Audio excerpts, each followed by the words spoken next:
Warning: the following episode of That Mental Ginger Show contains strong language and adult themes. On today's episode of That Mental Ginger Show, we are talking to singer and comedian Barbara Fernandez. Barbara was such a ray of sunshine on my day today. She was funny, she was fascinating. She shared a lot of wisdom about BPD. I don't want to say every episode you've got to check out, but every episode you do have to check out, because I get absolutely amazing guests on. Whether they contact me or I contact them is a different story, but they're always great.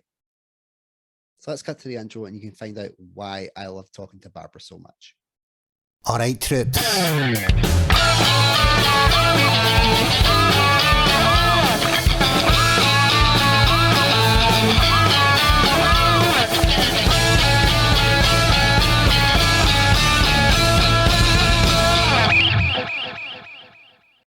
Barbara, thank you so much for coming on today. How are you doing, my dear?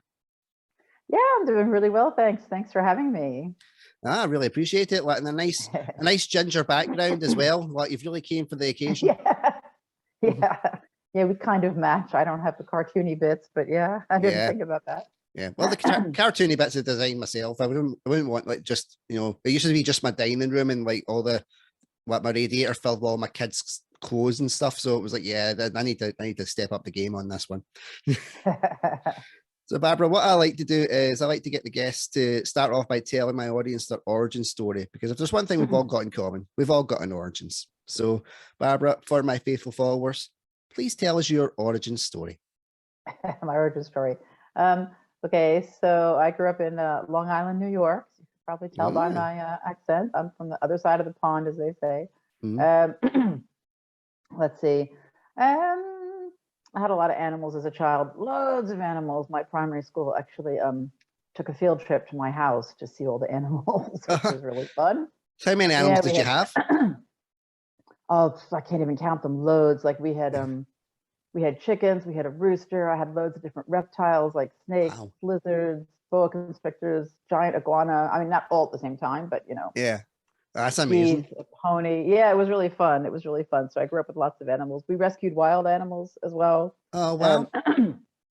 Yeah, people just sort of found out that, we liked animals. So there was no internet in those days and word got round. So we raised baby squirrels and baby raccoons and it was really cool. And then released them in the wild, baby rabbits as well and baby birds. Oh, brilliant. That's it was really fun. So I mentioned that because that was a big part of my childhood. And then I always did performing things because ever since I was little, I wanted to perform. So, my patient mother drove me to dance classes and singing classes and acting classes. And I wanted piano classes as well, but she was like, I can't do all that. So had to draw the line.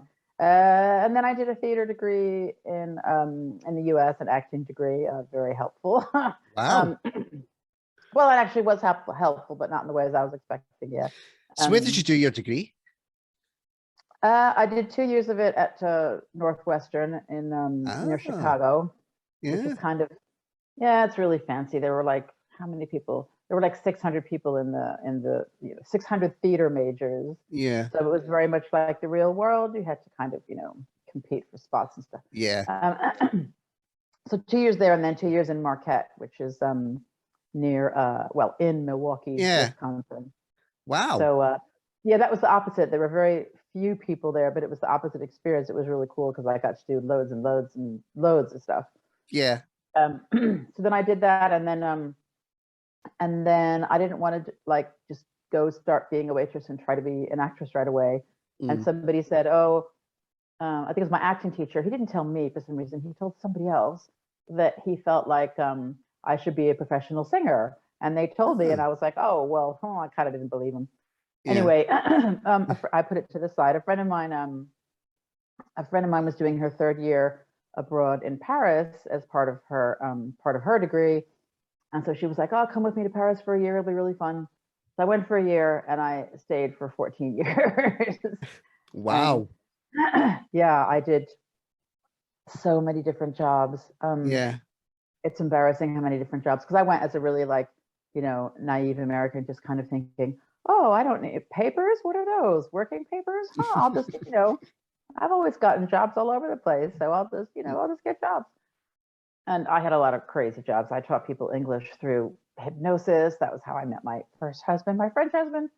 Anyway, and I started singing. It's just the way you said it there. It was like, it's like I got my first husband by hypnotizing him. The way you said it, I was like, I could have used that advice years ago. No, I wasn't that good at hypnotizing him because he was the hypnotist. I was the straight man, as you would say, because he would hypnotize the clients, and then they would listen to this tape.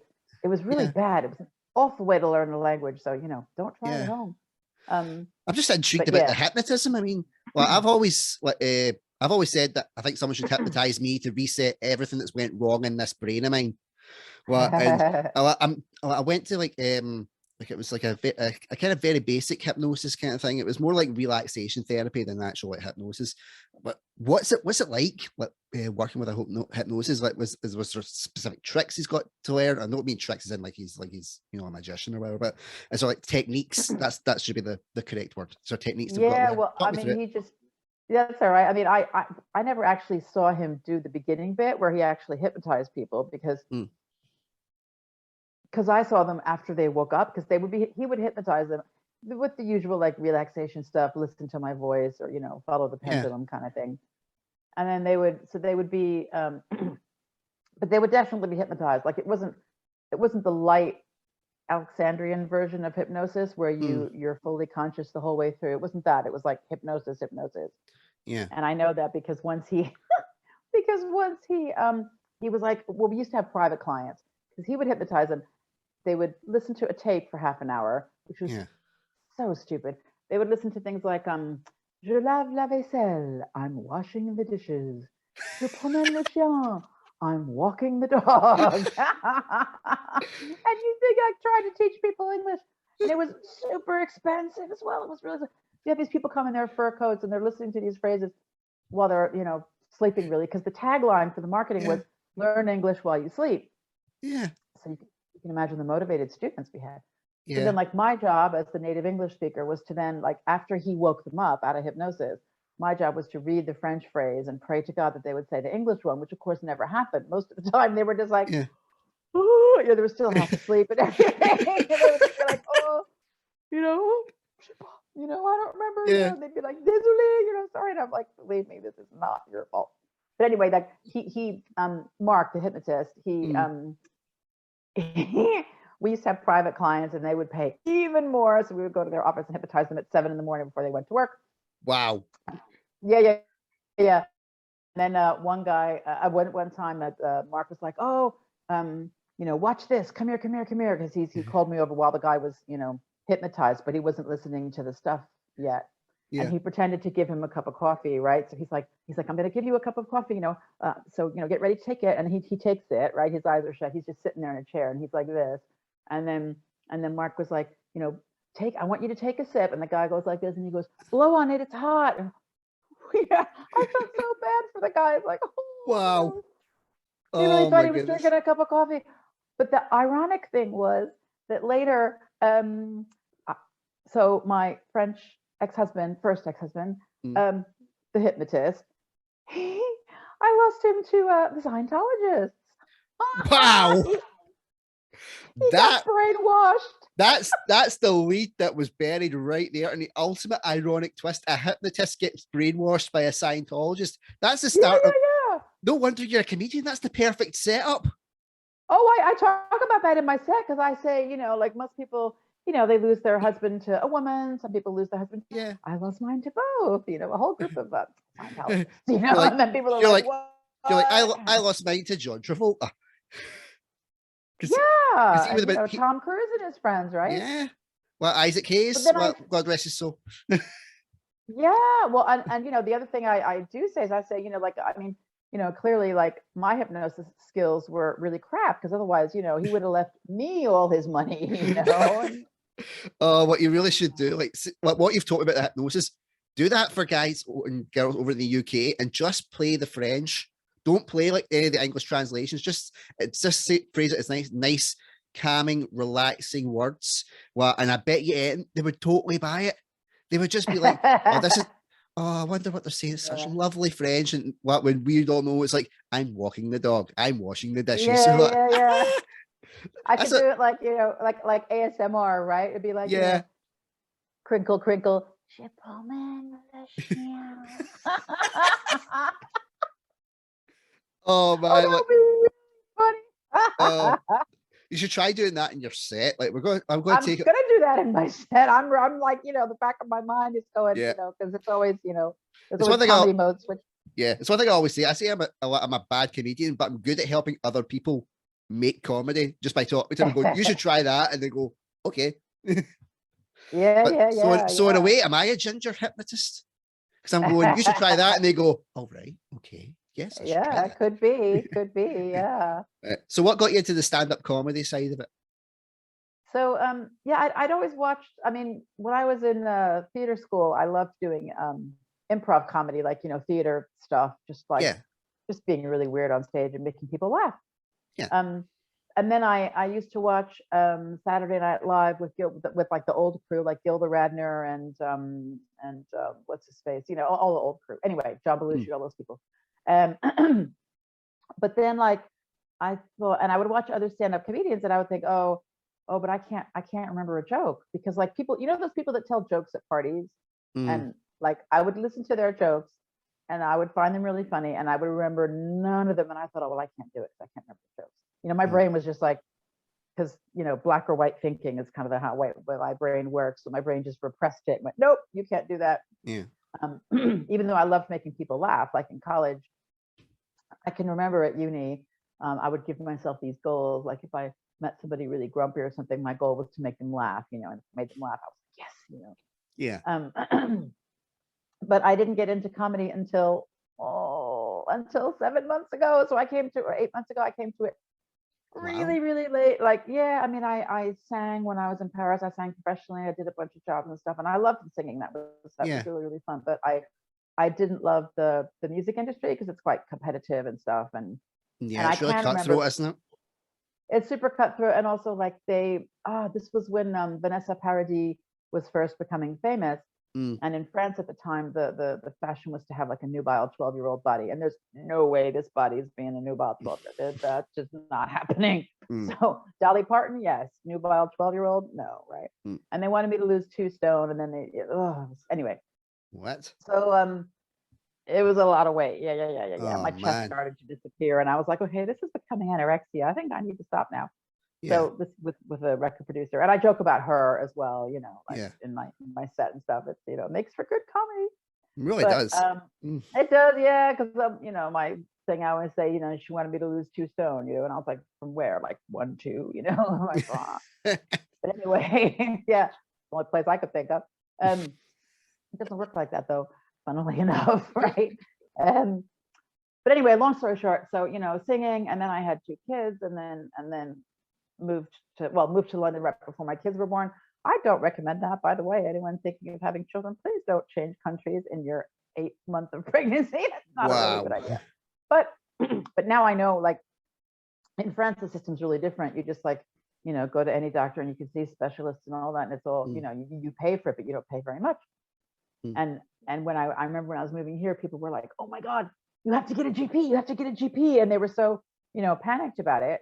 I'm 8 months pregnant thinking, why is everybody so stressed out? Now I know, like first thing you gotta do. Anyway, after having kids and then doing loads of different careers, over lockdown, I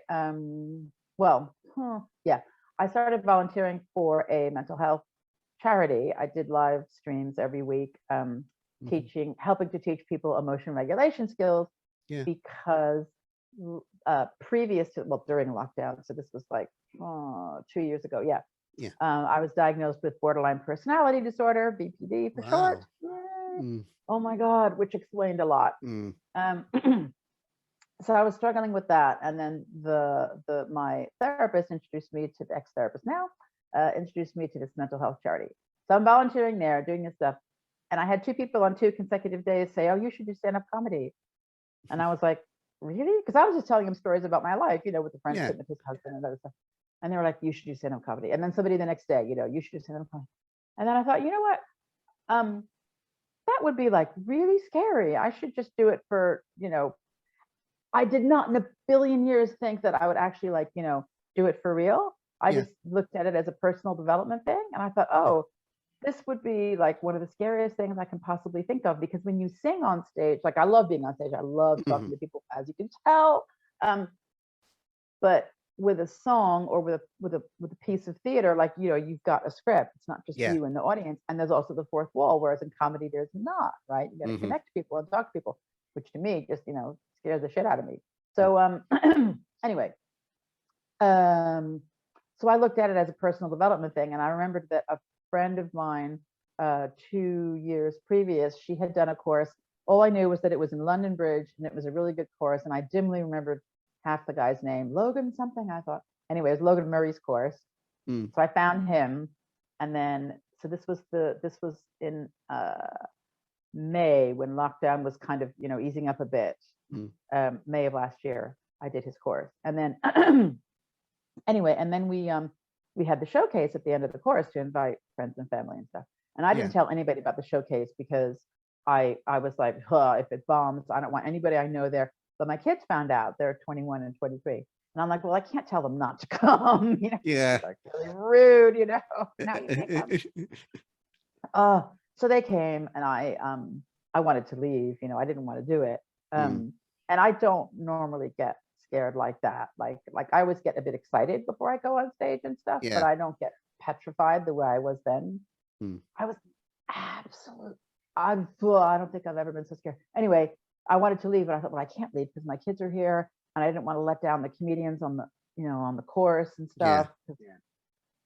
So I did the showcase. Oh yeah, I did the showcase, but Logan said before the showcase, he said, book yourself a couple of gigs after the showcase, because once you do the showcase, you'll wish you could keep going, because you're going to really love it. He said that to everybody, and I didn't believe him at all. I was like, yeah, right.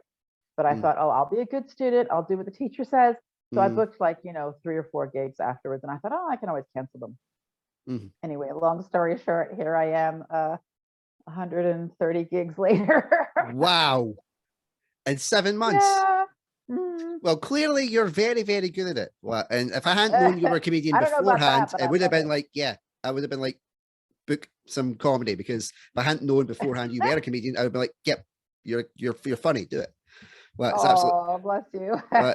That's absolutely brilliant, and clearly, so do you do most of the chasing, or do they chase you? Well, this is always the one I'm interested with.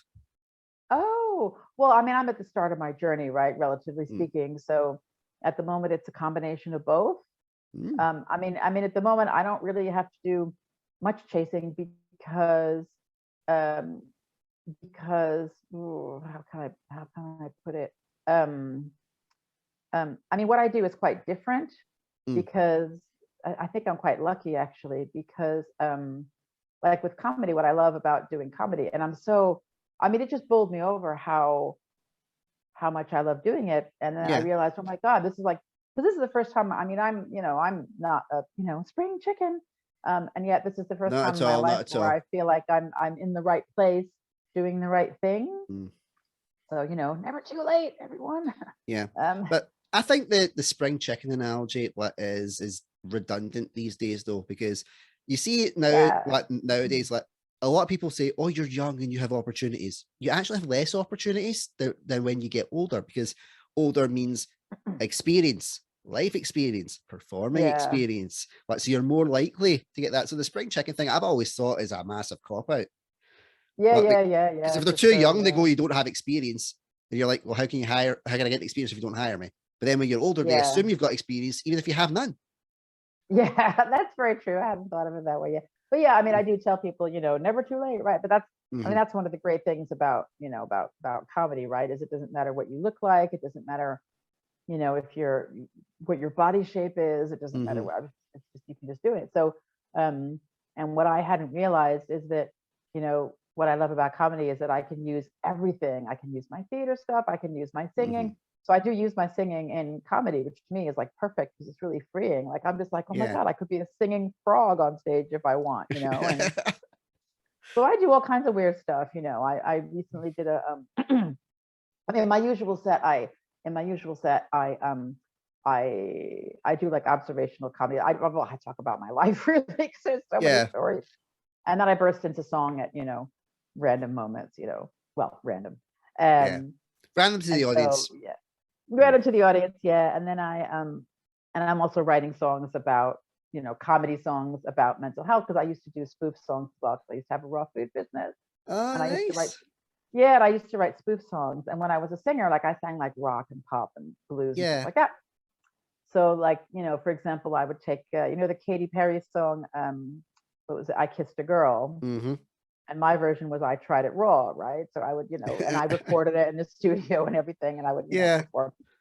Yeah, well, I've done the same as well. I've done parody albums. To raise funds for like mental health charities and things. The one that I've done, my dad always ribs me about is the song "Rolling" by Limp Bizkit. It's like they're like a new metal band that were in the 2000s. So they were popular when I was growing up, and I did it about gardening. Oh, right. So I got one of my mates who is a rapper, and he rapped on it as well. And my dad he's really into his gardening now. He listened to it and he just came up to me and he was like, "You're a little bastard." And I'm like, "Why am I a bastard?" He's like, "All this time I thought you didn't pay attention to anything that I'd done in the garden. You've been writing it down for 2 fucking years to do a parody." And I was like, "Oh, you think it was 2 years? It was 2 hours." Yeah, exactly. There's not. Let's face it. There's probably not that much. Yeah. Yeah, because you'll know what it's like once you get into like a wee flow of writing something, or you've got the idea. Once it grabs you, you've just got to get it all out. It could be like it could be 2 in the afternoon. It could be 2 in the morning. There's many a time I was like typing on my phone, like very slowly, so I wouldn't wake up the wife with the light of the phone, typing out these bits. And she's like, "Andrew, go to sleep." I'm like, "I need to get out." Yeah, I have the same thing. It often happens like I'll wake up in the middle of the night or, in the morning or something, and then I'll be there with my phone. And in fact, that's how I wrote my first song about borderline personality disorder. And it's really fun. I really like doing that one. And the really cool thing about that one is, I mean, obviously I'm, laughing about it, right? But the cool thing about it is that I do get people who see me at gigs and they'll come up to me afterwards and they'll say, "Oh my God," they'll say, I have BPD too. Can I give you a hug?" And I'm just like, "Oh," because it's a very isolating illness. Yeah. So let's talk about BPD. Like I got diagnosed as manic depressive, and it was literally, I think it was maybe like a year or 2 afterwards, they changed that to BPD. Which one do you prefer? Because I prefer manic. I prefer manic depressive because it makes me sound that bit extra bonkers. Like, and I say that, and I've done a couple of stand-up comedy gigs, hopefully no more because they terrified the shit out of me. But I would say that I was like, I preferred manic depressive because it made me seem extra mental. So I would be like diving about, going 1 minute you're like, "What?" and then you're like, wanting jumping, wanting to be falling on the stage, praying to God and all that kind of stuff. What one would you see if you had the choice or the chance to be diagnosed as manic depressive or BPD? Which one would you choose? Because I always want to ask someone that. Oh, well, to be honest, I really choose BPD because I can see all the traits of, because you know how borderline personality disorder, it sits in the middle of several different things, right? I mean, I talk about it in my song. What is it? Like bipolar and psychosis and and I can see all of those elements in me. Yeah. So I mean, I did think that I was manic depressive at university because I can remember, the highs and the lows and and when I think of all this time that I didn't know that's what the only reason I got the diagnosis was because there was a family member who was diagnosed with it, and then the family member told my second ex-husband, they were like, "I think Barbara has what I have," and then I looked, and then he told me. And that they said that, so I looked at the symptoms online and the criteria and stuff, and I was like, "Uh-oh!" And then I got diagnosed, and then for the first like 2 or 3 days, I didn't believe it. I was walking around like in a bit of a fog, but it explains so much. So when you got the diagnosis, for BPD, did you start to I'm going to say it explains so much? Or did you start like if something was happening, like say you had like a day where you're feeling like really down, you'd be like, oh, that's the low part of the BPD. Or if you were having a day where you just felt like nothing was right in your head, it was like, oh, that's the psychosis part of the BPD. Well, did you find you were picking up on symptoms more, like maybe kind of like a psychosomatic kind of thing? No, I think what happened, and my therapist explained this to me because it was very graphic. How can I explain it? I mean, because for years I just thought that I lacked willpower. I had like pushed it down, and I had just kind of like I did so many things. I did all of Tony Robbins' programs, all his personal development stuff. I did psychotherapy. I did all these different things, and then then I had kids, and for a long time when I had kids, and when I taught at their school and I was around kids all the time, for a long time it was kind of pretty dormant, really. I mean, it was it was a long time when it was like pretty dormant, but then I just couldn't understand why. I couldn't figure out what I wanted to do in life. I couldn't seem to access what I really wanted or who I was or any of that. So actually what happened when I got the diagnosis was at first when I got it, I was still not quite displaying all of the symptoms of it fully, because I had pushed it down, I guess, for so many years. Didn't know what it was anyway. But then once I started to look at it, and because I started the whole therapy thing with dialectical behavioral therapy, where, for people that don't know, where you have, it's very expensive, but you have, I have my one-to-ones with the therapist every week, and then I had the skills group every week where you learn all these emotion regulation skills. And part of it was learning the origin of BPD, like how it comes to be and all that. And what started to happen was I started to feel worse, and I didn't analyze it and think, oh, this is the psychosis part, or this is this, or this is that, because I was too busy just trying to just stay alive, just trying to deal with the force of it, because it hit me harder than it had ever hit me before in my whole life. Because now, and my therapist explained that the reason for that is that when you, because I've acknowledged it and now I know what it is, the brain is like, oh, okay, now you know what it is. Now you're taking steps to fix it. Here you go. We can express it, and now you can fix it. And then it just comes, shooting up to the surface, which apparently is very common. They call it emerging, apparently. It was pretty hellish, though. It was really awful. So yeah, I wasn't analyzing it like that. I was too busy trying to learn all the skills to deal with it, because it was really intense. I mean, I remember I would go running every single day, and I would be crying and running, and just like running. And then I would get back, and then if I still felt like, ugh, and then I have to take, my therapist was like, cold shower. And I was like, oh, I hated doing that. But, it you have to do it, right? So cold shower. And then, just learning all of the skills to retrain the brain. Like, for people that don't know, emotion regulation skills, essentially what you're doing is you literally are like shrinking your own amygdala, the threat system that's grown bigger than normal.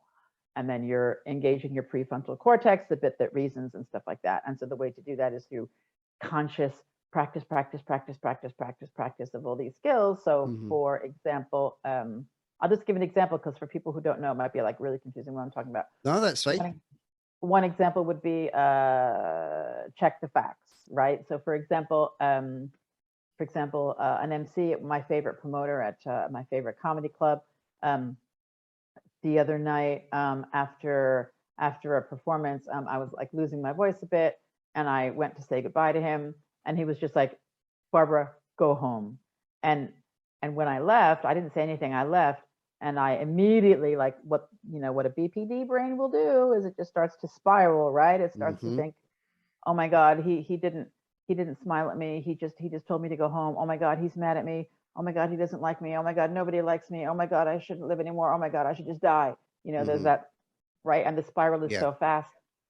But what we learn with check the facts, for example, and other skills as well, is to catch it right before it goes to the end of the spiral. This time, in that moment, actually, when he said, oh, go home, I left, and I knew the spiral was there. I could feel it starting, and then I was like, wait, no. What can I do? Okay, I can check the facts.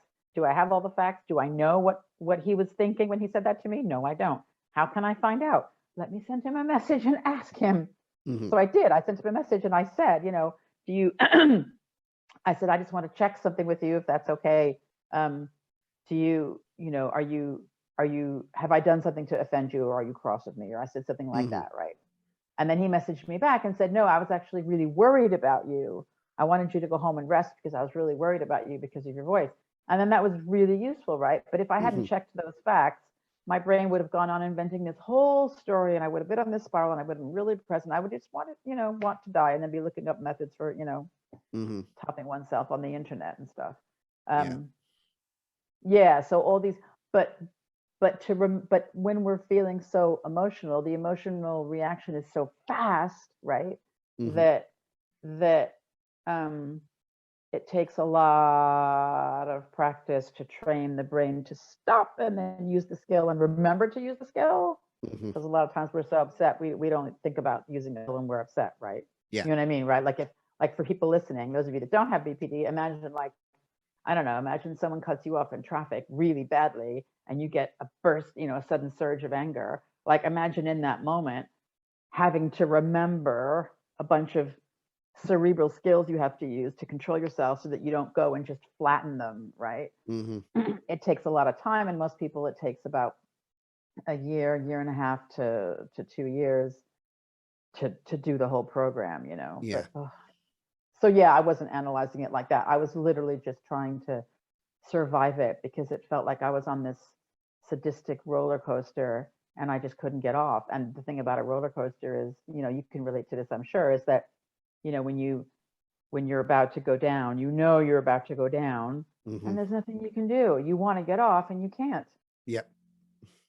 It was always awful. just when I would do the roller coaster analogy, I'd be like, oh God, please don't let there be a loop de loop in this one.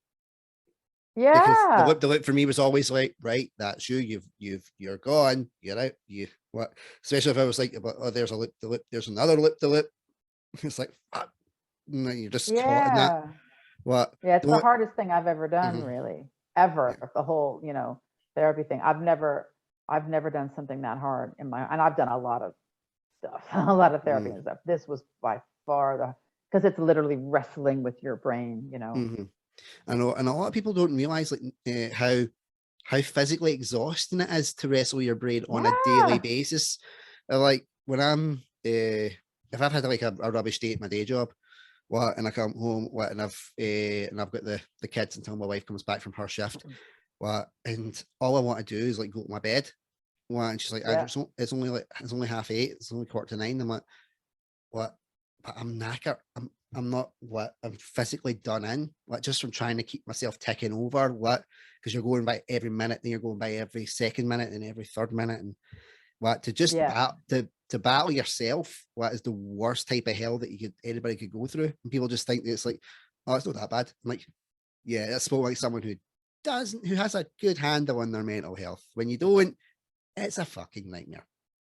Well, and also it's physical. Like what a lot of people don't realize is that you can actually see BPD in brain scans. You put up a brain scan of someone with BPD, you can see the amygdala is physically bigger. You can see the prefrontal cortex is physically smaller. So it's not like, we're just having a bad day or making it up or something. And it's also, as you know, really highly stigmatized, which is why I include it in my mental health, like in my comedy and stuff, because I think that's the best way to like educate people sideways, because I used to watch Joe Tracini's. Well, I still watch Joe Tracini's stuff, and he helped me so much when I was feeling really, really, really, really, really, really awful. So I really want to do the same. I want to provide the same kind of like lift for other people, and at the same time, I want to. I did public speaking and stuff like that, so I want to do like talks at mental health events and stuff like that, and like combine the comedy, but also give people the information, because it's even within the mental health profession, that's where it's the most highly stigmatized, which is frightening. Like people are still being taught in schools that people who are studying to be mental health professionals are still being taught in this country that if you come across someone with a borderline personality diagnosis, don't deal with them. They're just manipulative. There's nothing you can do. Just ignore them because they're manipulative so-and-sos. People are still being taught that by teachers and everything like that. Not all teachers, but some. So when I started to hear about, you know, what other people had been told, I mean, the biggest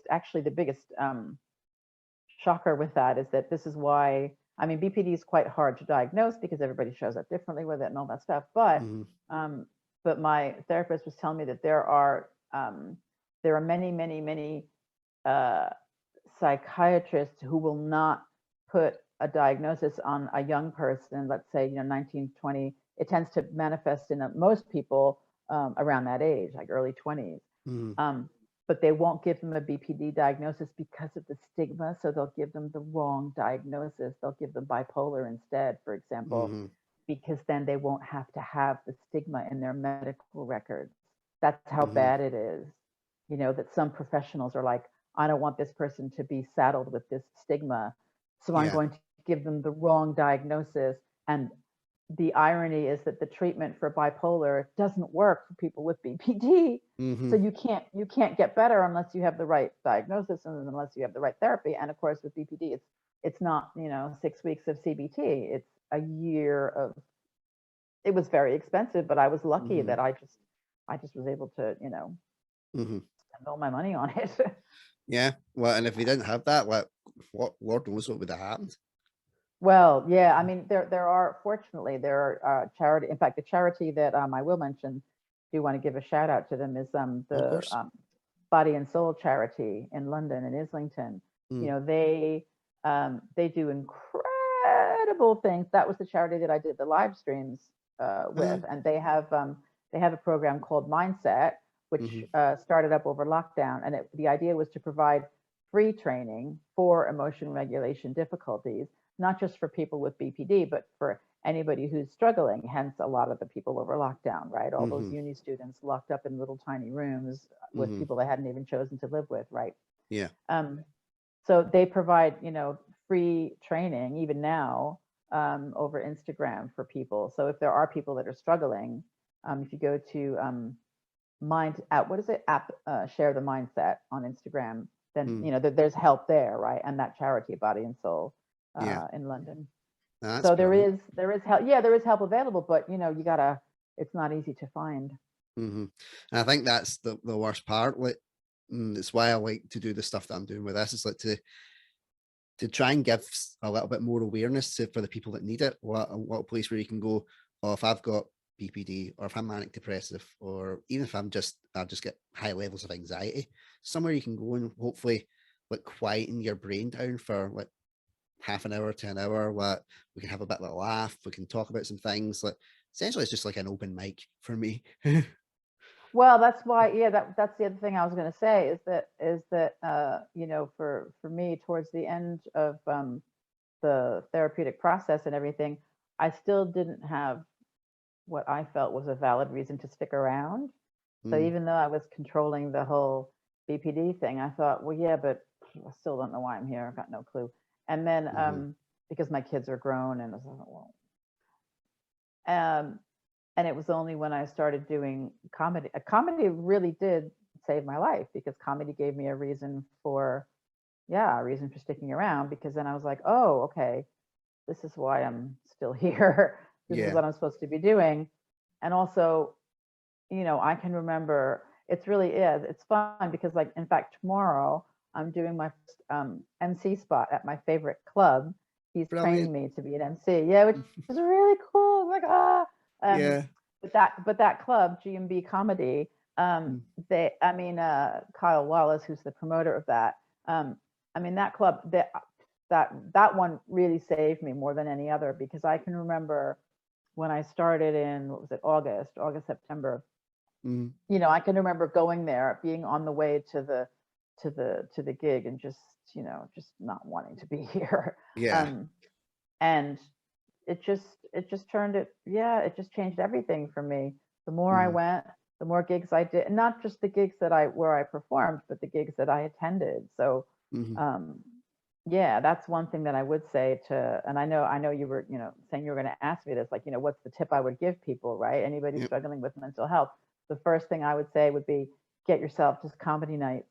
Just go watch, because Mhm. there's there's loads of I mean, obviously, you could go and see professional comedy and buy tickets and all of that. And Mhm. there's loads of free comedy nights all over the country where you can Mhm. go, and there's two great things about that. The first one is, obviously, like, you get a laugh. But the second Mhm. one is, I feel anyway, the community of people who are in comedy is very welcoming. And you Yeah. can go and see, like, you can go and just go and talk to the comedians. Then you meet a whole bunch of people who, they're dealing with stuff too. So you're not alone. You're not by Mhm. yourself.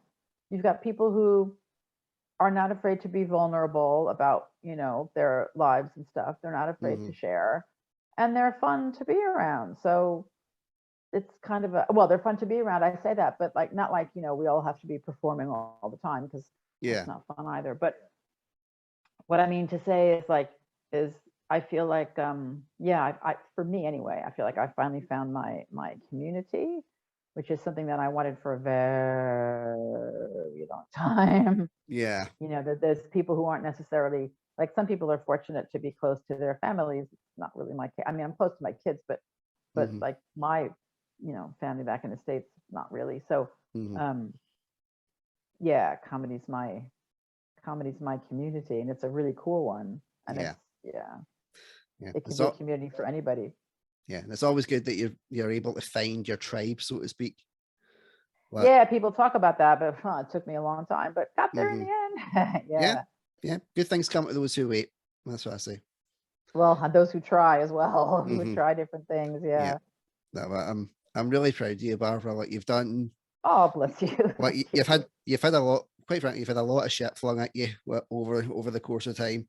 What and Yeah. what what you've rose above it. What you've taken every challenge head on, and you're making something else of yourself. When people say, "What people say," oh, but you've raised your kids. That's a big challenge. And yes, that is a big challenge. I'm in the Oh process my of God, raising. that was so scary. Yeah. I'm in the process of raising twin 4-year-old boys. I am shitting myself every day with that. I'm What? not surprised. Yep. What? But what? So yes, Oh. that is a challenge. But at the same time, the big challenge when you're doing that is remembering that you're still you. Like, I'm still Andrew. You're still Barbara. We still got to fulfill ourselves, because if we're not happy, we won't be happy around our kids. What? Well, And yeah. what? And finding that what will kind of spark in you to keep going. What? It's absolutely brilliant. I'm really chuffed for you, and I'm really. I want next time I speak to you, I want to hear that you've done another 150 gigs, and like that you're coming up to Scotland to do comedy. Like, you got to what. Please let me know what you're doing. Like, and tell everybody where we can find you. Like, sell it, baby, sell. Oh yeah. Well, the best place to find me is probably on Instagram at Barbara's Voices. Mm. Yep, that's the best place to find me. I do have a fledgling website, barbarasvoices.com, Mm. um, which I have to finish editing and making pretty at some stage.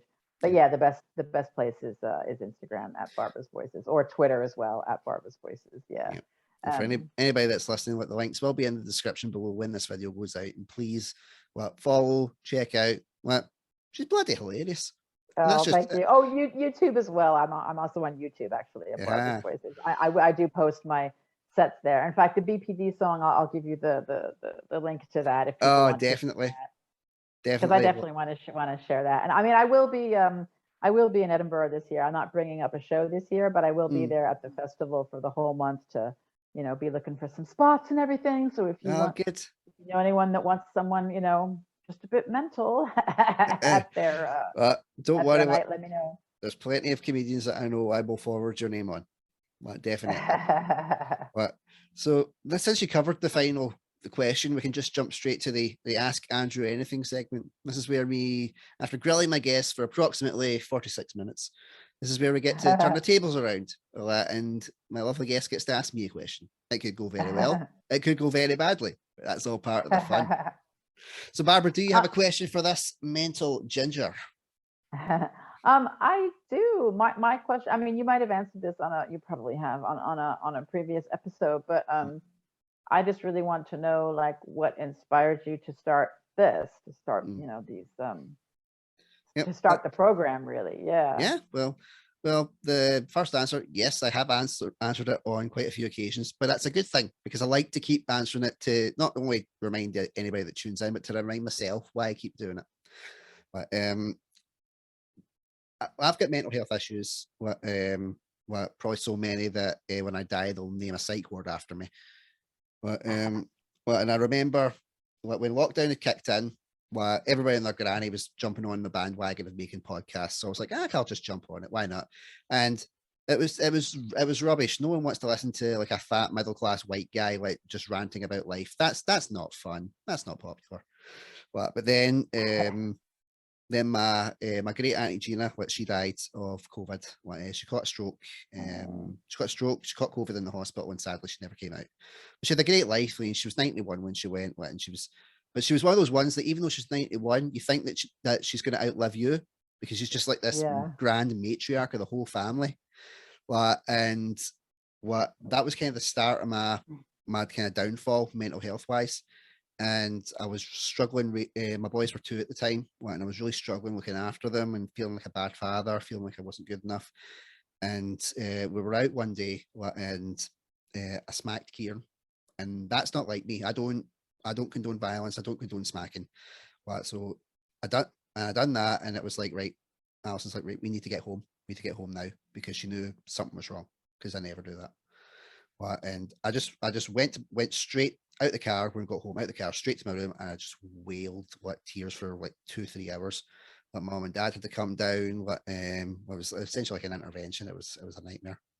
And me being the good guy that I was like, I don't because this was when smacking was made illegal up in Scotland, and I didn't want to hide from that fact. I wanted to be upfront, but like, look, I did this, and whatever's coming, I'll just have to deal with it.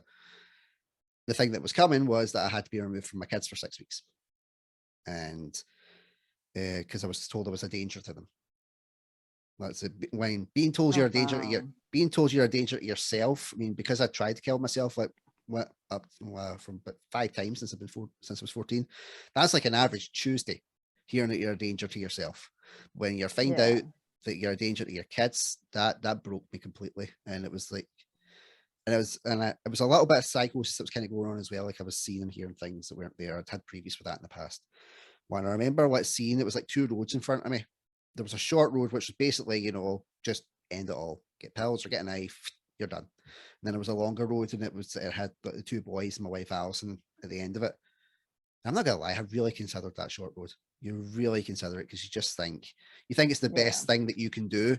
Is to just go away, and just drop off the face of the earth. Everybody thinks that it's a selfish act to commit. No, you think they'll be better off without you, right? That's what I thought. Yeah. You think it's the most selfless thing you can do. Yeah. But then I just kept thinking of my kids, and I'm like, I want to get back to them, and I want to fight. And it's just, I was kind of just plodding on a bit, and I was with the channel, and then I decided, right, I'm going to take a break from it. I'm going to focus on me. I'm going to focus on recovering and getting myself back to normal. I did a couple of things like raise money for mental health awareness charity, doing like a cover of Flower of Scotland, which was good. And I thought, right, what am I really passionate about? What do I want to raise awareness on? And it was mental health issues. I was like, I don't want anybody to go through the stuff that I went through, and if they have been through it, share their story in a safe place. Help educate people. And not totally break the stigma, because if I did, I'd be out of a job. But but bend the stigma, bend it enough so that people know what's really going on out there, because we've been in a mental health pandemic long before we got into the actual pandemic, and it's just going to surface again now we're coming out of the pandemic. So I thought, right, I want to get people on. I want them to tell their stories. I want to be able to tell my story, and try and raise awareness and help people and set a good example to my kids. To say, like, if daddy can be struggling, daddy can be having a bad day or a good day, but he'll always get better, and he'll always find a way to get better. So oh wow, I'm glad I asked. Yeah, well, so like I say, it's never easy to tell the story. I mean, as you'll know yourself, no matter how many times you tell it, you always feel a bit like, but I feel like I always have to do it. I have to tell my story. I have to pick up the mic, to show that some things are difficult, but nothing worth having comes easy. No, that's for sure. Yeah, yeah. I mean, people wonder like why, people look at the number of gigs that I do because I do about 5 or 6 a week, and they're like, "How can you do it?" Da, da, da. I mean, I freelance during the day. That's a big part of it. If I was still teaching, I wouldn't be able to do it. But also they don't know that, some people are like, "Oh, it really takes it out of me doing gigs," but for me, it's the opposite. Like it keeps me going. Yeah. Yeah, you need to find that thing that just keeps you going. Like for me, it's definitely it's my family and doing this, and just trying to Yeah. build a better life for them. It's like, because everybody that watches this knows I hate my 9 to 5. I want out. I desperately want out. And it's not that I don't like the people I work with, because I do, but I'm not good at it. And it's not being self-deprecating. It's just being honest. I've done this type of the office job since I was 17. I'm almost 35, and I've got absolutely nowhere. That is the definition of insanity: repeating the same thing over and over again and expecting a different result. Expecting a different result. Yeah. So it's like, wait, what am I good at? I'm good at this stuff. I'm getting better as a podcast host. I've always done acting or singing or been a bit of a joker, a bit of comedy, all that kind of stuff. So let's finally, I'm not going to get given the career, so let's make it. Let's do it. Yeah. Let's do this podcast. Let's do other podcasts about random stuff. And just let's build the ginger empire. Oh, that's very Spent cool. so long getting bullied because of it, and now it's my marketing tool. Yeah, I don't understand the whole ginger. I mean, because in the States we don't have, that's not a thing. Yeah, the ginger bullying, and over here I just it's like a foreign language. I just don't understand it. Yeah. I'm just like, what on earth is the problem? People, I know. like, I don't get it. It's so weird. Because I would get beat up like almost on a daily basis because of letting them up on the top. Oh my God, yeah. As I used to call it. But yeah, so like being ginger, having mental health issues, at the time when I was in high school, I was overweight as well, and I loved performing and stuff like that. So everybody assumed that I was gay. That was the whole thing. Like, you would just, all that stuff in the 90s, it was a powder keg of me getting the hell kicked out of me. I was just like, yeah. I was like, that's no point. But that's not fun. Yeah. Not fun at all. But at the same time, and I always used to hate having red hair. I would want to dye it. I'd want to shave it off. Didn't want anything to do with it. And now I'm just like, you know what? It's who I am. And yes, I can make jokes about it, because you put ginger in front of everything, and it's the low hanging fruit of comedy.